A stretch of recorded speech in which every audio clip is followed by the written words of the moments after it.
Era tutto pronto per quanto riguarda questa Dunata Triveneta 2025, in particolare per la sezione di Gemona sarà qualcosa di ulteriormente particolare.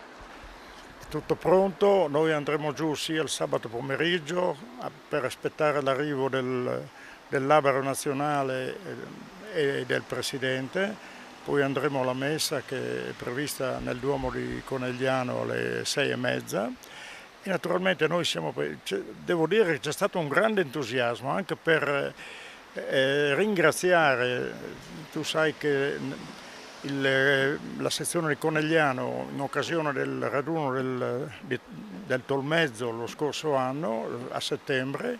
sono venuti veramente in forza con 2 corriere, tutto il gruppo dirigente, col sindaco e veramente hanno fatto, e noi vogliamo restituire, abbiamo pronta una corriera di quasi 60 persone, poi tanti gruppi vanno giù per conto loro, quindi sono proprio contento che c'è stata una bella risposta a favore di quelli di Conegliano che ci hanno sempre sostenuto in questi anni. Ecco, io dicevo proprio perché sarà una edizione speciale anche per Gemona, perché Gemona sarà l'ultima a sfilare per il passaggio della stecca, visto che Gemona 2026 ospiterà la Triveneta, possiamo dire forse anche una mini nazionale, una mini adunata. Allora, giovedì scorso mi hanno chiamato giù nel pomeriggio, abbiamo fatto le prove, perché c'è un regolamento, c'è una procedura particolare per la stecca, non è una cosa che si fa così improvvisamente, quindi è previsto che prima della consegna della stecca parli il presidente di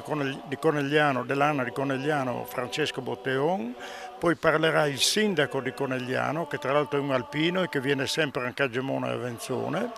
e poi c'è la consegna a me della stecca, poi parlerò io per conto della sezione di Gemona e poi parlerà il sindaco di Gemona, Reveland, che sarà col gonfalone, e quindi da una parte all'altra della strada dove abbiamo fatto la tribunetta ci sarà il gonfalone e il vessillo della sezione di Conegliano e il gonfalone e il vessillo della sezione di Gemona.